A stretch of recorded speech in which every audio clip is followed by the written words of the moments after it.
I'm Anthony Forrest, the president of Steel Cod, and I'm here with John Beresford, our VP of Sales, ready to discuss all things appliances. Hey guys, welcome to the Steel Codcast. I'm Shannon, filling in for Anthony, here with John. Hey, John. Hi. All right, so the topic that we have today is something that I feel is pretty well known amongst retailers. You would think. But for whatever reason, customers continue to choose this anyway. And that is that people still want to buy electric ranges for whatever reason.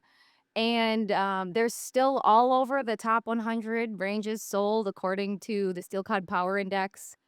And, I mean, some pretty common brands, GE, LG, Frigidaire, Whirlpool, Café, even electric ranges still going. Mhm. So why is this happening? Uh, it's a good question. I think there is an answer to it.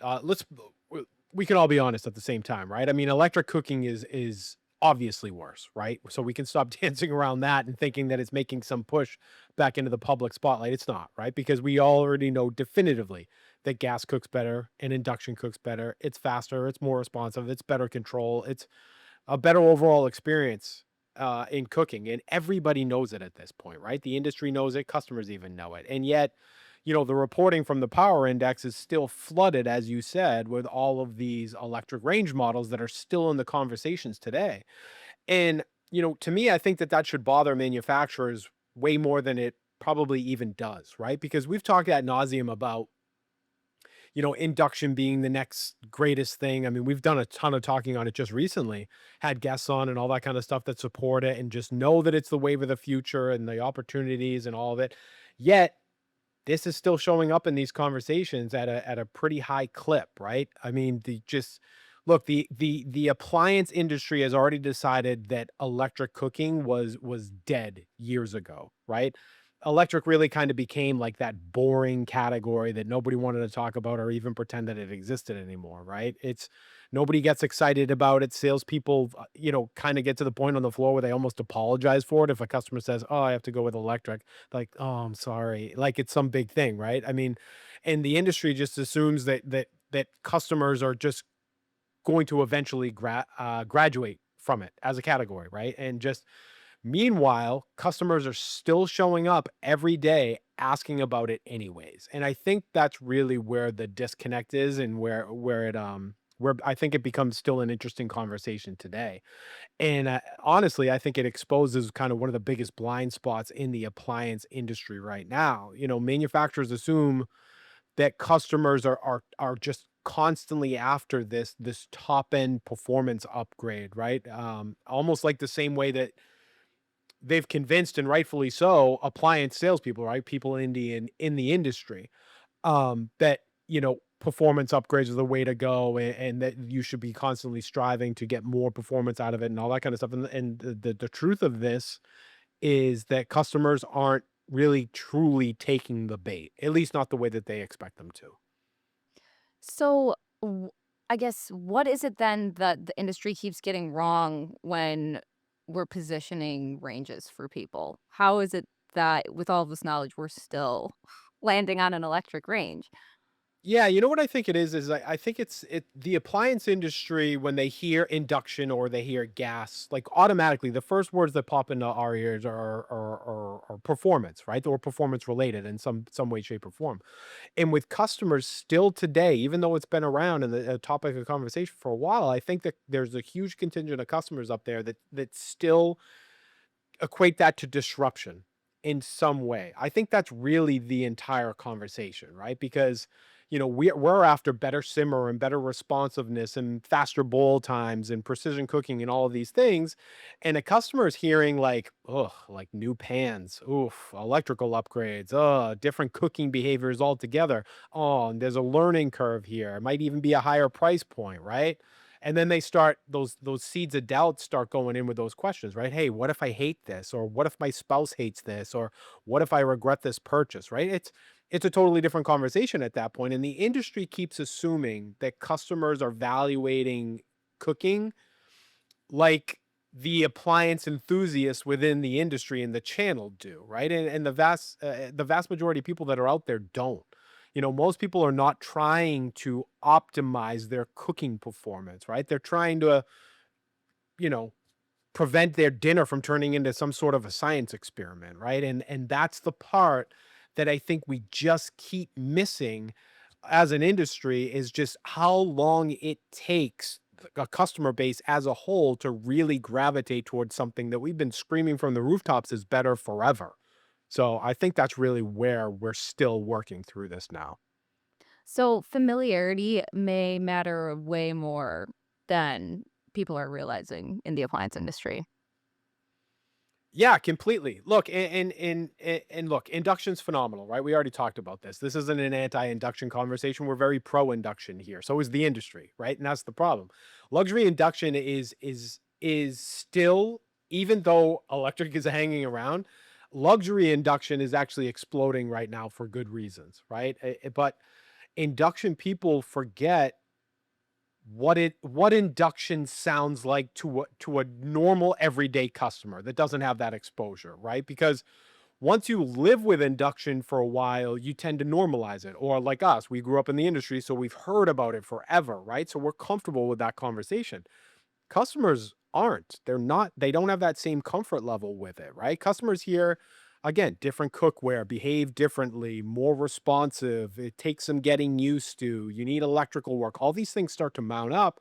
And a huge percentage of those people immediately think, well, this just kind of sounds annoying. And that part of the conversation is still real and it's still out there. And the appliance industry, I think, really kind of hates admitting that, because appliance people, especially on the retail side, even not just manufacturers, we're fascinated and we always push and we really romanticize progression in the industry, right? And customers forever always have and always will really often romanticize familiarity, right? And I think that's why what we're seeing on the power index matters so much, because we're seeing how many people are coming in and still have, kind of electric on their minds as the solution for them. And I think that that's something that the industry just needs to hear.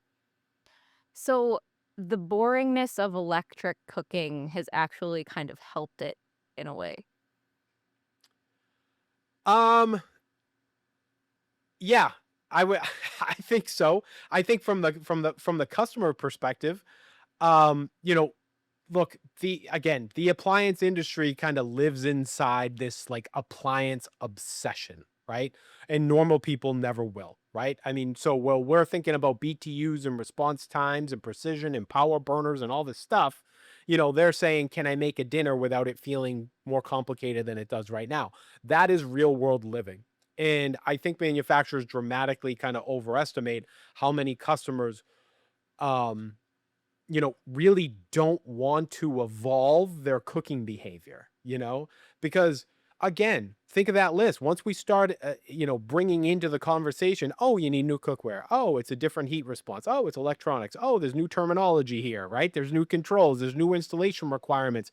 A huge percentage of mainstream customers are still today mentally checking out. And it has nothing to do with them being stupid or anything like that. It's because they don't care enough to overhaul their kitchen behavior, chasing what they perceive, at least at this point, incremental cooking improvement, right? And that's really the truth.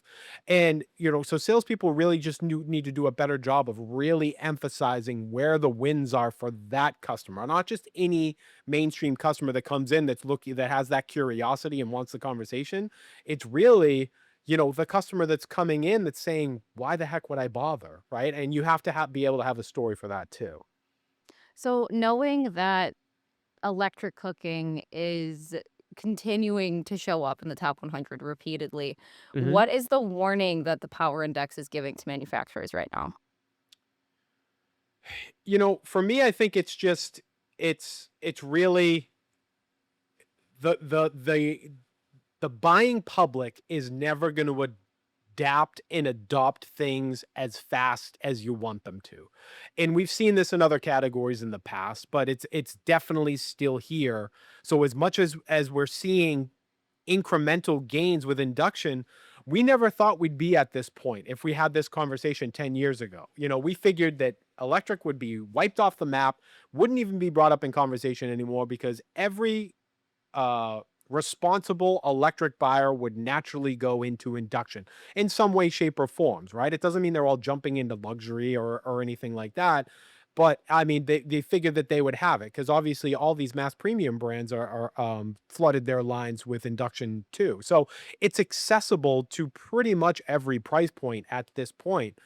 And it's still not getting the adoption that I think that we all thought that it would. Manufacturers just keep assuming that customers are going to absorb unlimited amounts of complexity and technology and learning curves and feature creep and ownership friction and installation challenges, right? If the performance story is strong enough to validate those things. And this report is saying, quite frankly, that, well, there's a limit to that, right? And honestly, I think the appliance industry still has no idea where that limit actually is. Because if electric cooking was truly emotionally dead, like we all like to pretend that it is, customers would stop talking about it naturally. And that has never happened, even to this day. The industry has really emotionally abandoned electric, but customers still haven't. And that's really the warning that's hiding in this report. And you mentioned that, it's beyond just ranges here. So overall, what is happening? I think this is for every kind of new thing that hits the market that we all think people are going to obsess over. I think that it takes a heck of a lot more time, and you have to plan for a heck of a lot more time for that adoption to take place at full scale. Now, listen, induction's certainly not hurting. We're not saying that by any means, right? I mean, there are certain segments of the induction market that are happily willing to make that jump. But there is a much bigger contingent of people that are out there that aren't willing to make it. So that stems across everything, right? Steam ovens, where we've been talking about steam ovens forever, like it's going to replace everyday cooking, and it's not going to yet. It doesn't mean that people don't understand the value. It's just that they don't want to do everything that they need to do to fully adopt and buy into that whole category, right? It's everywhere. So yeah, I think the biggest takeaway here is don't completely abandon, opportunities for customers here, right? Because there's still a massive opportunity for these brands to cater to the electric customer who's not willing to make that leap. Final question. I Sure. almost feel like this would be a generational thing. Like your parents had to have owned it before you would be comfortable owning it in your home, kind of thing. Sort of like we see with people really sticking to their guns about top load laundry. Does Sure. that make sense to you? It's gonna Yeah, take like long time. I think there's a contingent that's out there, but I mean, let's be fair to, like, Gen Xers and Gen Zers and all these guys that are out there. Like, we've taken the technological plunge way before our parents have in other places. So I think they'd be willing to do it here. And we all thought that they would, right? All of us, I should say. And it hasn't taken on. So either we need to create a better script to work off of, right? And not just let the specs, like we always talk about, let the specs carry the weight of that conversation, because there is an emotional component and a familiarity component that has to be pushed to the forefront of this conversation in order to win out, as much as we had hoped induction would win at this point. But your point is valid. I mean, there is a piece of this that certainly is, those old habits die hard, and I need to be able to see it in action, or the trust of my parents and all of that kind of stuff. Yeah, that's a big piece of it.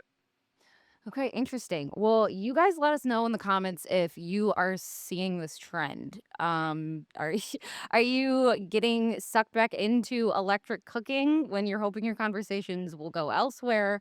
Are you seeing more induction popping up for people? Let us know. If you liked this episode, don't forget to like and subscribe. We have the podcast that you can listen to, and we're also on YouTube, so check us out on both platforms. And if you have any suggestions, drop them in the comments. We want to create content that you guys want to hear. So, or reach out to us, Anthony at steelcod.com, and we will see you guys tomorrow. We drop a new episode every day of the week, including weekends. Don't forget to rate and subscribe wherever you listen to podcasts.